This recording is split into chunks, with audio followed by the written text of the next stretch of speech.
नमस्कार सांग मैंने शुभ सकाल।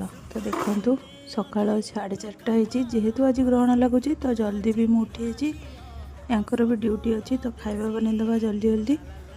तो ये मोर खाଇବା बसई देती तो ब्रेकफास्ट सिमेई दे देती आ खरा बेले खावाई लंच रे आमर इडली आउ बुट तरकारी बनई देती। तो तापर गोटे चा बनई देदेवा से पी देकी ड्यूटी पड़े। तो चा भी हो गलानी नहीं देदेवा चा पीदेले। तो तापर टिफिन पैक करदे। तो टिफिन मुझे पैक करी।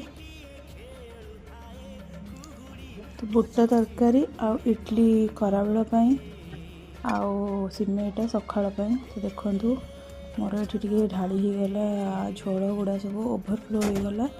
तो पोछिकी सजाड़ी पैक करके देदेली। तो ये टिफिन रे तो जगह है इडली तो आउ गोटे छोट टिफिन इडली भर्ती कर दूची। तो सी भी ड्यूटी पड़े।